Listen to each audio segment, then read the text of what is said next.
လင်းနဲ့မယားနှစ်ဦးရှိတယ်ဆိုပါစို့အမျိုးသမီးဖြစ်တဲ့သူကဒီနှစ်သက်ကူအခါလေးမှာသူ့ရဲ့ကုမ္ပဏီကနေမှနှစ်သက်ကူလက်ဆောင်လေးတွေရရှိလာခဲ့တယ်အဲ့ဒီလက်ဆောင်လေးတွေကတန်ဖိုးကြီးကြီးမားမားတော့မရှိပါဘူးတိုးတော်လေဒီလက်ဆောင်လေးတွေကအိမ်မှာသုံးဖို့အတွက်အရန်အဆင်ပြေတယ်အဲ့ဒီခါကျတော့သူကဒီလက်ဆောင်လေးတွေအိမ်ကိုပြန်ယူလာပြီးတော့အိမ်လဲကြတော့သူ့ရဲ့အမေဖြစ်တဲ့သူဖုန်းဆက်တာပေါ့ဗျာအဲ့တော့သမီးဒီလက်ဆောင်လေးတွေရလာခဲ့တယ်အဲ့တော့သမီးအမေတို့ရှိလာတဲ့အခါကျလို့ရှိရင်ဒီလက်ဆောင်လေးတွေနဲ့သမီးလာပြီးတော့ဒါအမေတို့ပြီးချင်ပါတယ်ဆိုပြီးတော့ဖုန်းဆက်တဲ့အခါကျတော့သူ့ရဲ့အမေဖြစ်တဲ့သူကဘာပြန်ပြောသလဲဆိုလို့ရှိရင်သမီးဒီလက်ဆောင်လေးတွေအမေတို့စီယူမလာပါနဲ့သမီးအိမ်အောင်ကြပြီးတဲ့နောက်ပိုင်းကတည်းကအမေကသမီးတို့နဲ့ဆိုင်တာပါမပိုင်တော့ဘူးဒီတော့သမီးရဲ့ခင်မောနဲ့သမီးရဲ့ရောက်ခမသူတို့ကဒါဒီပစ္စည်းလေးနဲ့ကတော့လိုက်ပါတဲ့အမေကိုစိတ်မပူပါနဲ့သမီးရဲ့မိသားစုနဲ့သမီးဘဝကဒါစိတ်ပူပါတဲ့ဆိုတော့မိမဖြစ်တဲ့သူကငိုင်ကျသွားတာပေါ့ဗျာအဲ့ဒီခါအမျိုးသားဖြစ်တဲ့သူဘက်ကိုလှည့်လာပြီးတော့သူစကားပြောတယ်ကျမကရှင့်ကိုချစ်လို့ယူထားတာပြီးတော့ရှင့်နောက်မှာလိုက်ပြီးတော့နေလာခဲ့တာဒါပေမဲ့ကျမမှလည်းမိသားစုရှိတယ်ကျမမိသားစုကိုလည်းကျမဆောက်ရှောက်ခြင်းတယ်ပြုစုခြင်းတယ်သို့တော်လည်းအခုဖြစ်နေတာက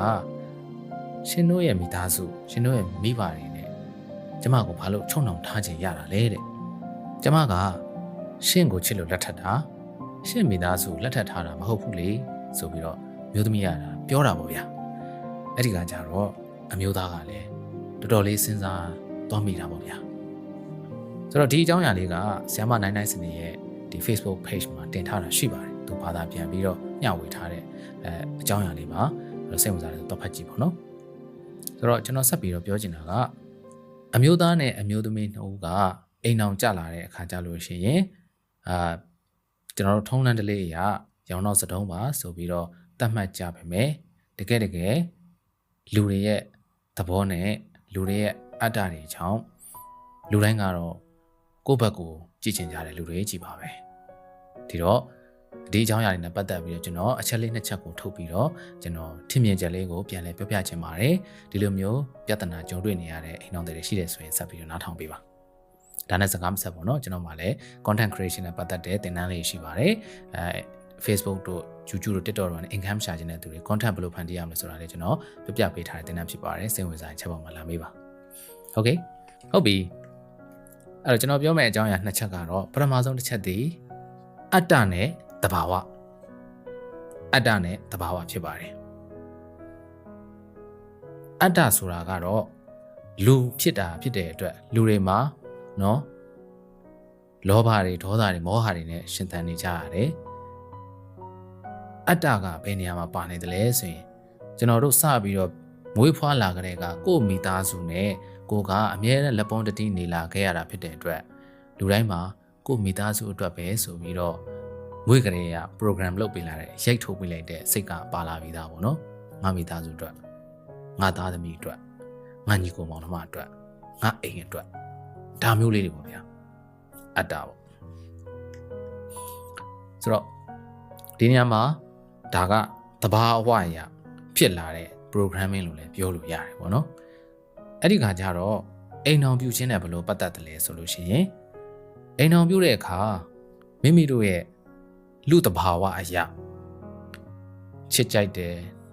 ချစ်ခင်ဆုံးမတ်တယ်မျက်နှိုးတယ်ကျင်နာတယ်မှန်တယ်နောက်ဆုံးအတူတူနေခြင်းလို့ပေါင်းသင်းဆက်ဆံကြတယ်ပေါင်းသင်းဆက်ဆံတဲ့အခါကျတော့ဒီအချစ်ရဲ့အိမ်တော်ရေးဒီနှစ်ဦးနဲ့သာကျွန်တော်တို့သက်ဆိုင်ပါတော့တယ်သူတို့ရဲ့မိဘတွေနဲ့ပြောရလို့ရှိရင်တော့မသက်ဆိုင်တော့ပါဘူးယောက်ျားကိုမိန်းမပိုင်တယ်လို့မိန်းမကိုလည်းယောက်ျားပိုင်ပါတယ်ဒါလေးကိုအရင်ဆုံးကျွန်တော်တို့သိဖို့လိုပါတယ်ဒါကတော့ကျွန်တော်တို့ရဲ့လူမှု society ရဲ့ချမှတ်ထားတဲ့စီမင်းအရာပေါ့ဗျာ အဲ့တော့တဘာဝနဲ့ဆက်ဆက်ပြီးပြောရမယ်ဆိုရင်တော့ morally အရာပေါ့နော် morally အရာဆိုရင်တော့အဲ့လိုသက်ဆိုင်ပေမဲ့လည်းကျွန်တော်တို့မှာမိဘနော်သားသမီးဝတ်မိဘဝတ်ဆိုတဲ့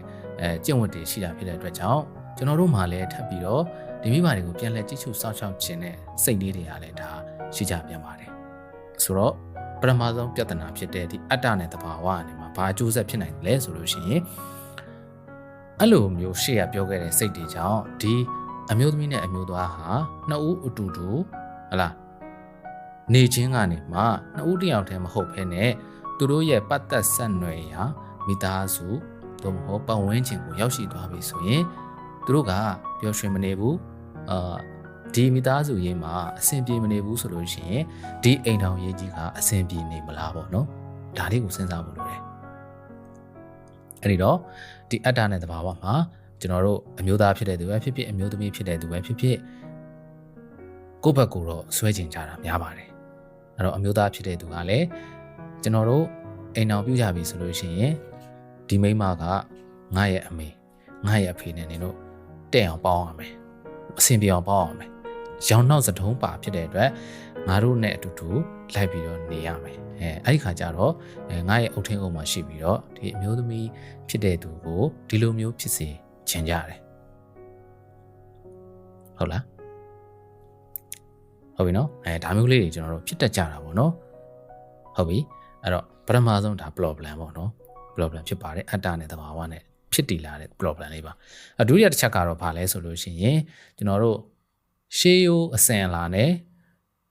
ခေတ်သစ်အိမ်ထောင်ရေးဘာလဲရှေးရိုးအစဉ်အလာနဲ့ခေတ်သစ်အိမ်ထောင်ရေးအဲ့တော့ရှေးရိုးအစဉ်အလာကတော့ရှေ့မှာပြောခဲ့တဲ့ရောင်နောက်စတုံးပါဆိုတဲ့အချက်ပေါ့ဗျာပြီးရင်ချွေးမဖြစ်တဲ့သူကအိမ်ရောက်လာပြီဆိုလို့ရှိရင်ယောက်ျားရဲ့မိသားစုအရေးကိုပဲဆက်လက်ပြီးတော့ဒါတာဝန်ထမ်းဆောင်ရင်းနဲ့ပဲယောက်ျားရဲ့အလိုကိုလိုက်ယောက်ျားရဲ့အထင်ချုပ်မှုအောက်မှာပဲအများရန်နေလင်ကိုဖေဟာသားကိုသခင်ဟလားဒီလိုပုံစံမျိုးပေါ့နော်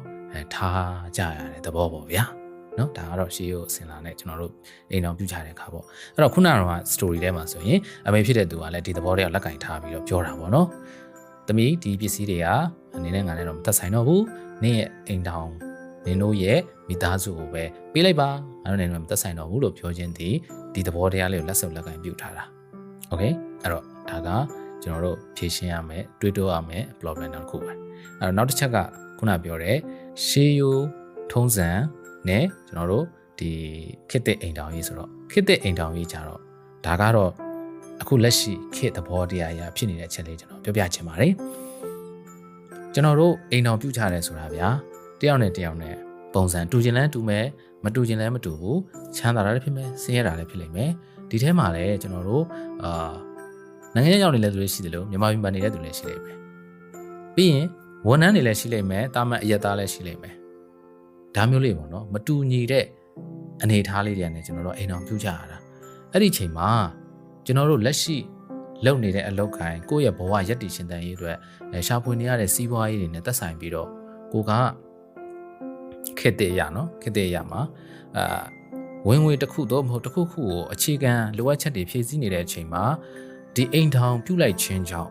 အဲ့ဒီအိမ်ထောင်ဖတ်ရဲ့တစ်ဖက်ကိုကိုယ့်ရဲ့လက်ရှိအလုပ်တွေလွှတ်ပြီးတော့လိုက်နေတင်သလားလိုက်နေမှဖြစ်မှာလားလိုက်မနေရောဘာဖြစ်မှာလဲဒါလေးလည်းကျွန်တော်တို့စဉ်းစားမယ်ကိစ္စလေးပေါ့နော်ဆိုတော့ခေတ်သစ်အိမ်ထောင်ခေတ်သစ်ဒီအိမ်ထောင်ရေးအရာရောင်းတော့စတုံးပါပဲဖြစ်ဖြစ်စတုံးတော့ရောင်းပါတာပဲဖြစ်ဖြစ်ကျွန်တော်ရဲ့အမြင်အရဆိုလို့ရှိရင်တော့ဒါကိုမကန့်ကွက်ဘူးသို့တော့ရှေ့မှာပြောခဲ့တဲ့အချက်တွေအရာကျွန်တော်တို့ကကိုယ့်အတွက်ကိုကြည့်ပြီးတော့ကိုယ့်မိသားစုကိုပဲဟာလား free လောက်သားအနေနဲ့လာပြီးပြုစုပေးဖို့ပဲတမင်ရည်ရွယ်ပြီးခေါ်တယ်ဆိုရင်တော့ဒါကိုတော့ကျွန်တော်လက်မခံဘူး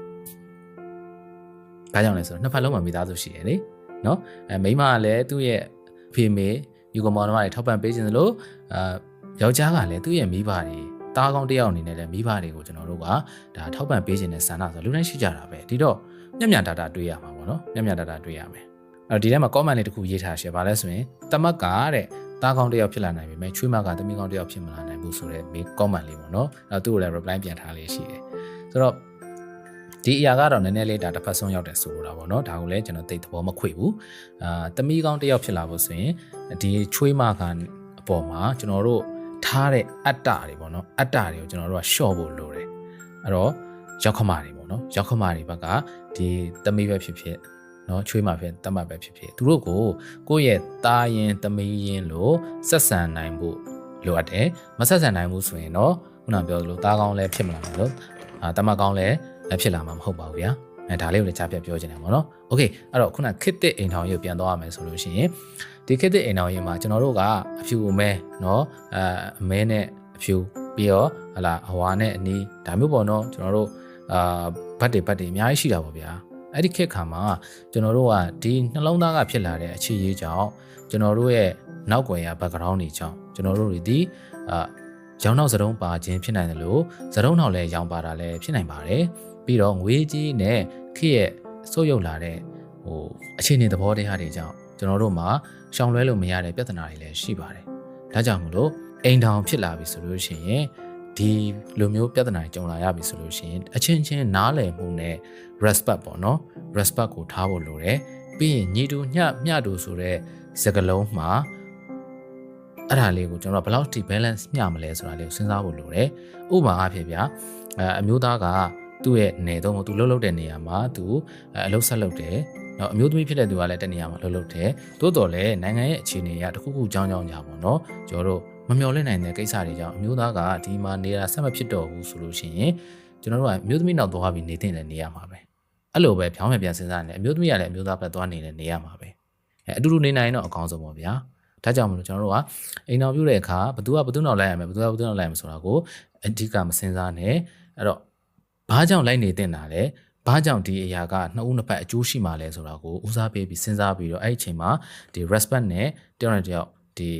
နားလည်မှုပေါ့နော်နားလည်မှုနဲ့ respect ကိုလေးစားမှုကိုထားရမယ်လို့ကျွန်တော်ဒါယူဆပါတယ်ဆိုတော့အဲ့တော့ respect ဆိုတာဘာလဲเนาะ respect လေးစားမှုဆိုတာကတော့တစ်ဖက်လူတစ်ယောက်ရဲ့ဆုံးဖြတ်ချက်နဲ့တစ်ဖက်လူတစ်ယောက်ရဲ့ရရှိလာတဲ့အောင်မြင်မှုတွေကိုကိုကဒါလေးစားပေးတာเนาะသူခံယူချက်ကိုကဘာမှသွားပြီးတော့မပြောတာတင်းအနေနဲ့သူခံယူချက်ကိုမှန်တယ်မှားတယ်စိတ်ထဲမှာထားလို့ရဒါပေမဲ့သူ့ဘဝမှာသူဖြတ်တန်းလာတဲ့ကိစ္စတွေကိုတင်ကသွားပြီးတော့ကျွန်တော်တို့criticize လုပ်လို့မရဘူးဒါလေးကိုပြောချင်တာเนาะ respect ဆိုတာကเนาะအဲ့ဒါလေးနားလည်းမထင်နဲ့เนาะဆိုတော့အဲ့တော့ပြန်ပြီးတော့နှစ်ချုပ်ရမယ်ဆိုလို့ရှိရင်ကျွန်တော်ပြောသွားတဲ့ချက်ထဲမှာအရင်ဆုံးဒီမျိုးသမီးဘက်ကအမျိုးသားနောက်အများနဲ့လိုက်နေရမယ်ဆိုလို့လည်းမဆိုလို့ဘူးအမျိုးသားကလည်းအမျိုးသမီးကိုအများတန်းငါအိမ်ရောက်လာတဲ့ခါကြလို့ရှိရင်ငါမိသားစုလှုပ်ကြွေးငါမိသားစုနဲ့တဲ့အောင်ပေါင်းဆိုပြီးလည်းပြောလို့မရဘူးအဲ့တော့ပြောင်းပြန်စဉ်းစားမယ်ဆိုရင်လည်းအမျိုးသားဒီလည်းအခြေအနေအကြောင်းကြောင့်ရရက်တီရှင်တန်ကိုခက်ခဲနေတယ်ဆိုလို့ရှိရင်အမျိုးသမီးရှိတဲ့နေရာကိုတွားနေတင်တဲ့နေရာမှာပဲဒါမျိုးလေးပေါ့နော်နောက်တစ်ခုကကြတော့ဒီအကောင်းဆုံးဒါတော်တော်များများဖြည့်ရှင်းတဲ့နေရာတော့ဘာလဲဆိုလို့ရှိရင်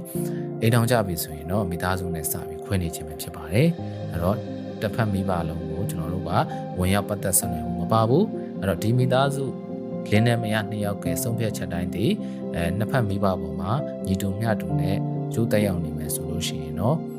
ဒါလေးကတာယာတဲ့အိမ်တော်ကြီးတစ်ခုပြဿနာတစ်ခုဖြစ်လာရင်တော့ဒီမိသားစုနှစ်ယောက်ကပဲတည့်ရဖြည့်ရှင်းတင်တယ်လို့ကျွန်တော်ယူဆပါတယ်ဗျဟုတ်ကဲ့အဲ့တော့ကျွန်တော်မိကုန်းလေးနေနဲ့မေးချင်တာကတော့အခုဒီလာကြည့်နေသူတွေမှာဥပဒေကြီးကျွမ်းကျင်တဲ့သူတွေပဲဖြစ်ဖြစ်เนาะဒီရှေ့နေတွေပဲဖြစ်ရှိနေဆိုလို့ရှိရင်ဒီမိကုန်းလေးတွေကျွန်တော်ဖြည့်စေချင်ပါတယ်။ဘာလဲဆိုလို့ရှိရင်တော့သမီးစားဘွားတော်ကနှစ်ဦးရဲ့ပိုင်ဆိုင်မှုတွေเนาะပြီးလို့ရှိရင်သမီးစားဘွားကနေအိမ်အောင်ကျလာတဲ့အခါမှာရရှိလာတဲ့ပိုင်ဆိုင်မှုတွေเนาะနောက်ဆုံးအဲ့ဒီနှစ်ဦးက